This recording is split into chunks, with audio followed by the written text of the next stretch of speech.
நல்லா சாப்பிட்டுருக்கேன். நான் சாப்பிட கூட இல்லை ப்ளீஸ். அதை கேட்டேன், இவங்க சால்வ் பண்ணாங்க, அவ்வளோதான். இப்போ எனக்கு சீட் இல்லைன்னா தான் பிரச்சனை, பட் சீட் இருக்குன்னு சொல்கிறாங்க. இது பதிலும் சொல்லுங்க, கவுண்ட்டும் கொடுங்க உங்களுக்கு. சரி, அப்பயே சொல்லாதீங்க, நிறைய சொல்லு, பயப்படாத. நிறைய சொல்லி நிறைய மாச்சில் நான் நீங்க என்ன சாப்பிட்டுருக்கீங்க தம்பி, நான் என்ன சாப்பிடவே இல்லை அப்படிங்கிறாரு. இது முறையான பதில் நினைக்கிறீங்களா? எப்படி சார் முறையான பதிலாக இருக்கும்? எப்படி முறையான பதிலாக இருக்கும்?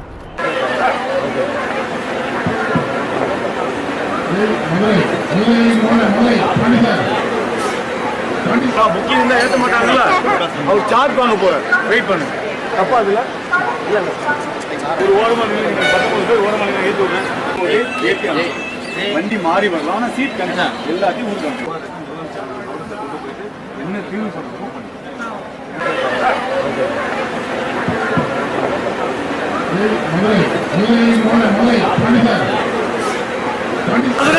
யார் இருக்கீங்க?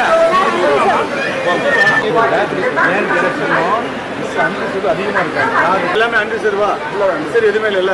சரி, நீ வண்டி ஏற்றிட்டு கிளம்புங்க. மதுரை அன்ரிசர்வ் யார் இருக்கீங்க? மதுரை அன்ரிசர்வ்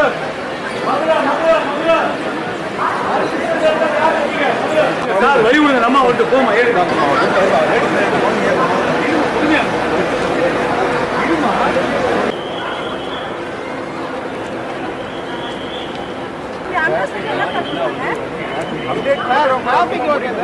சொல்ல மாட்டேங்கிறாங்க.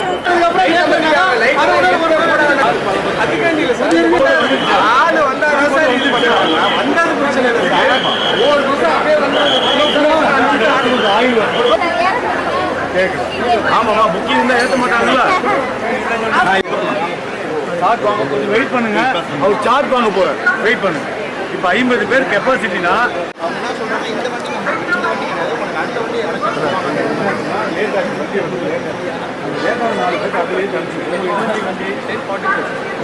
வெயிட் பண்ணுவோம். வண்டி என்ன பிரச்சனை? நான் தான் அனுப்பிச்சு அவங்க மேலே தப்பு இல்லை. உங்க வண்டி மக்கள் அதிகமானதுனால உங்களுக்கு கொடுத்த நம்பர் வண்டியில் வேற மக்கள் ஏற்றிட்டா உங்களுக்கு அடுத்த வண்டியில் கொடுக்கும். ஒன்றும் பிரச்சனை. நீங்க எவ்வளோ நல்ல சீட்டாக கொடுத்தது. நான் தான் அனுப்பிச்சு மக்கள் வெயிட் பண்றாங்கல்ல, போகட்டும். தப்பா அதுல இல்லை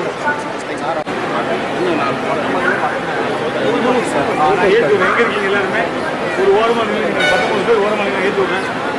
ஒருத்தர் வாங்க, 19 பேர் ஒரு ஏற்றி விடணும். ஓரமாக என்ன பண்ணா, உங்களுக்கு ஒரு வண்டி நம்பர் கொடுத்தான்னு வச்சுக்கோங்களேன். அது வரும்போது ஏற்றி வண்டி மாறி வரலாம், ஆனால் சீட் கன்ஃபார்ம். எல்லாத்தையும் ஊருக்கு அனுப்பிச்சு சொல்லி அதிகமாக கொண்டு போயிட்டு என்ன தீர்வு சொல்றோமோ பண்ணி.